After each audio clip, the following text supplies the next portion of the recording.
안녕하세요, 명쾌한 최원장입니다. 오늘은 뜬금없이 건강이 안 좋아졌다면 무엇을 먼저 체크해야 되는지 실사례를 들어서 설명해 드리려고 합니다.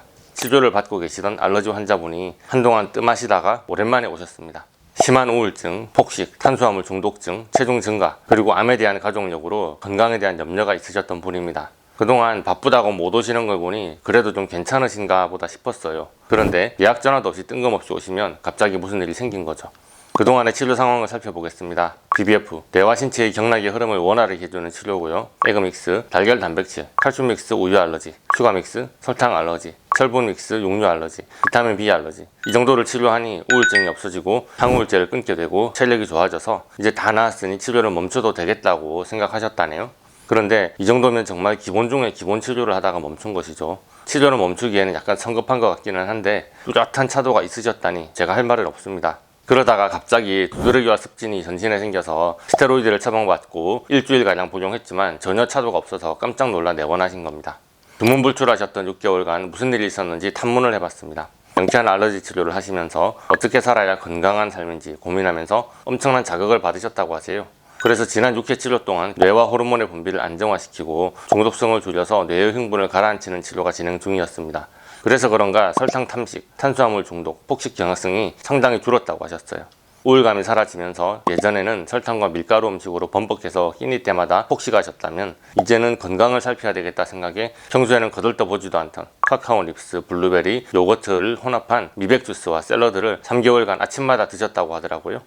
증상이 악화될 때 가장 먼저 체크해야 될 것이 무엇일까요? 혹시 매일 반복해서 장기간 먹은 음식에 알러지가 없는지 확인해야 합니다. 일반적으로는 건강에 좋은 음식일지라도 매일 반복해서 똑같은 음식만 먹는다면 그 음식이 알러지가 새로 생길 가능성이 높아집니다. 물론 예전과는 비교할 수 없는 건강한 식단을 드셨던 것이 맞습니다. 그래서 그전보다 몸도 많이 가벼워지고 상쾌해졌거든요. 그런데 문제는 매일 반복해서 똑같은 식단을 먹는다는 것이죠. 똑같은 양상추, 똑같은 요거트, 똑같은 블루베리를 똑같이 드셨어요. 그리고 검사해보니 요거트 알러지, 베리 알러지, 과일 알러지, 채소 알러지, 엽록소 알러지, 바이오플라보노이드 계열에 대한 알러지가 뜹니다. 아침에 먹는 미백 주스 재료에 대한 알러지가 새로 생긴 것이죠. 그리고 이 알러지가 최근 생긴 습진과 관련이 있었습니다. 그래서 즉시 미백 주스를 끊고 알러지를 치료한 육류의 섭취 비율을 높였죠. 그리고 요거트, 베리, 채소 알러지를 치료했죠. 장기간 같은 식단을 계속 유지하다 보면 그 식재료와 그 영양 성분에 알러지가 생기기 쉽습니다.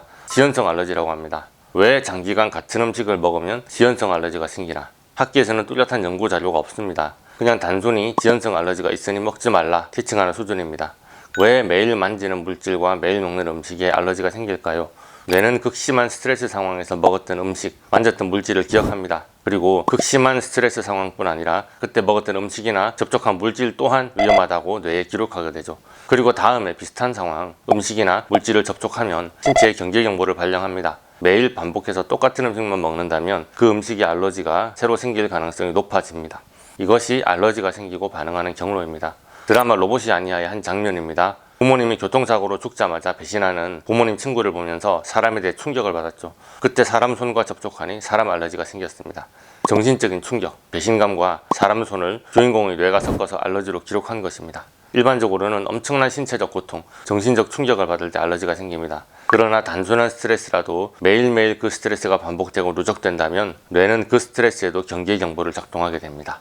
그런데 한번 여쭤보고 싶습니다. 스트레스 때문에 각종 음식과 물질에 대한 알러지가 생겼습니다. 그런데 스트레스는 언제 많이 받나요? 너무너무 하기 싫은데 먹고 살기 위해서 어쩔 수 없이 그 일을 해야만 할 때 주로 스트레스를 과하게 받죠. 그래서 저는 치료할 때 그 사람의 직업을 유심히 봅니다. 단순히 음식에 한정된 문제가 아닙니다. 고스트레스 직종에 있는 어떤 사람이 어떤 질병으로 고생한다고 하면 그 사람이 직업적으로 많이 접했던 물질과 아주 큰 관련이 있더라고요.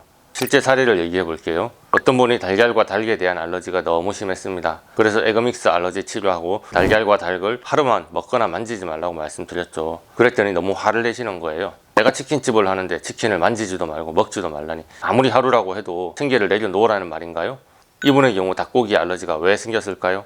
닭을 만지고 튀기면서 오늘 매상이 얼마나 나오려나? 이렇게 튀기면 맛이 있으려나? 닭 원가는 올라가는데 치킨값은 못 올리네? 치킨값을 올렸더니 주문이 안 들어오네. 이번에 조조독감 때문에 완전히 폭삭 망하겠네. 매출은 늘었는데 배달비 주니까 남는 게 없네.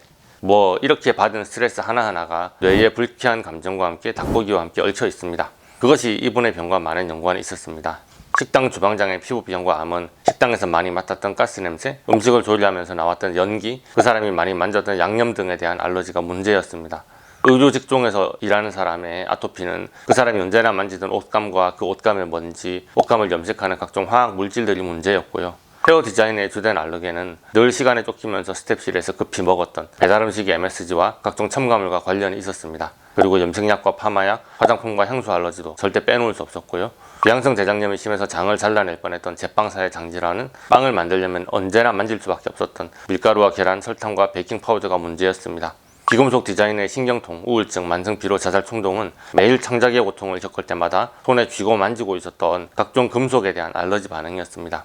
어떤 출판사 직원의 만성피로, 집중력 저하, 소화불량, 두통은 매일 직장에서 스트레스 받으며 두들기고 있었던 키보드, 플라스틱 알러지였습니다. 국가대표 배구 선수, 아물지 않던 아토피의 원인은 바로 배구공과 배구화, 배구코트, 바닥재에 대한 알러지 반응이었고요. 청소사업체를 운영하시는 분의 우울증, 불면증, 불안장애는 바로 아주 강한 화학용품들, 세정제와 소독제, 탈취제 등 업소용 화학세제에 대한 알러지 반응이었습니다. 어떤 분은 전자파에 극심한 과민 반응이 있었습니다. 전자파가 심한 곳에서 극도의 불안과 공포, 두통과 구역질, 이명과 소화불량을 호소했고 급기야는 핸드폰도 터지지 않고 전기도 들어오지 않는 도매상골로 이사가고 나서야 그 증세가 가라앉았다는데 이분의 직업은 주식 전업 투자자였습니다. 스트레스가 뇌에 기록될 때 음식이나 물질의 정보와 함께 섞여 기록되면 알러지가 된다고 말씀드렸는데요. 물론 사랑하는 사람이 교통사고로 하루아침에 사망했다든가 나는 빠져나왔지만 내 친구는 아직 사고 현장에 갇혀 있다거나 갑자기 사기를 당해 집을 날렸다든가 하는 이런 종류의 엄청난 스트레스 상황은 아닐 수 있습니다. 그러나 스트레스 없는 직장인, 스트레스 없는 학생이 요즘 세상에 어디 있습니까? 직장에서 일할 때 반복해서 만지는 그 물질, 가정인 학교에서 자잘하게 스트레스 받을 때마다 반복해서 먹었던 그 음식이 장기간의 스트레스와 섞여서 알러지가 됩니다. 매일 접촉하는 물건이나 먹는 음식이 매우 단순하다면 훨씬 알러지가 쉽게 생길 수 있습니다. 잘 모르면 그냥 스트레스는 만병의 근원이다 라고 두리뭉실하게 말합니다. 그 말도 맞기는 맞습니다만 질병이 생기는 원리를 알면 우리가 생활 속에서 뭘 어떻게 조심해야 할지 힌트를 얻을 수 있으니까요.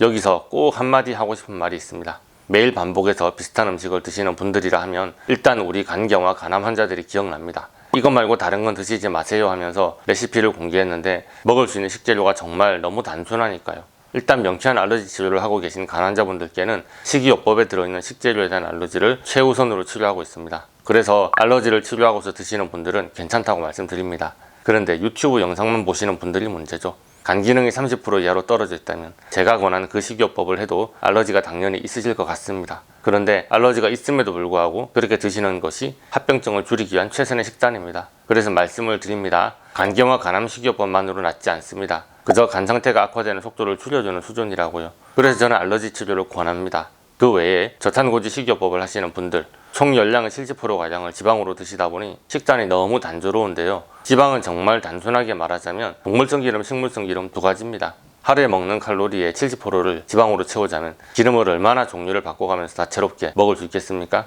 그래서 이런 분들은 저탄고지 식이요법을 시작하기 전에 케톤식의 식재료에 대한 알러지를 꼭 검사하시고 특히 자주 먹는 식재료에 대해서 알러지가 새로 생기지는 않나 자주 체크하시면서 꼭 다양한 식재료를 사용해서 다채로운 조리법으로 다양한 음식을 드시길 바랍니다.